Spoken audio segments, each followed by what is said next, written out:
Okay, I'm going to really quickly go over the intake on the 88 to 91 Trooper with the 2.6. This is the iTech fuel injection. The air comes in here. There's a bracket there with a Phillips head screw that screws into the radiator support. This tube runs along the front of the radiator support underneath the upper tie bar and runs over to this ductwork here that comes in, back through the radiator support and down to the air cleaner assembly. This is basically what you see when you open the hood and you look down on this thing. Air cleaner assembly, air comes in here, air goes out there. This goes to smog related stuff, this goes to smog related stuff, the air pump system, which if you need, let me know. Inside there's an air cleaner. You've got 2 bolts and 2 nuts that hold this thing in. This bracket right here holds the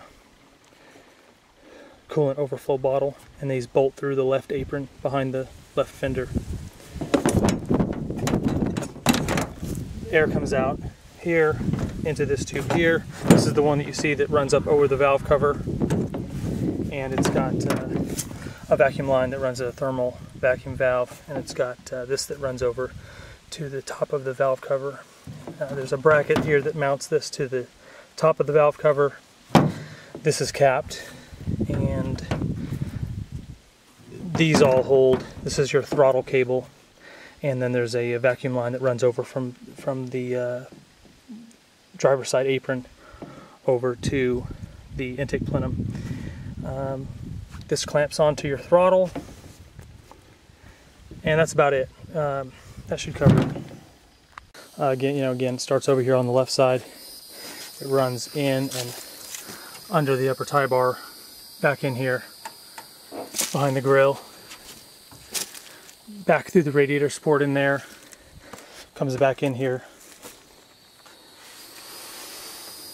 through the radiator support, connects down there, the bottom, air cleaner bolts in here, runs out across the valve cover into the throttle, and that's really the only thing that you need. The smog stuff is all optional depending on where you live or what your values and priorities are. Okay, here we've got the tan cream colored visor, 3-screw mount, a white center support. I think I said your SIG line said or showed you had a white RS. There's your lower crank pulley, and there is the water pump pulley. Hopefully you can see that in the video. Anyway, all right.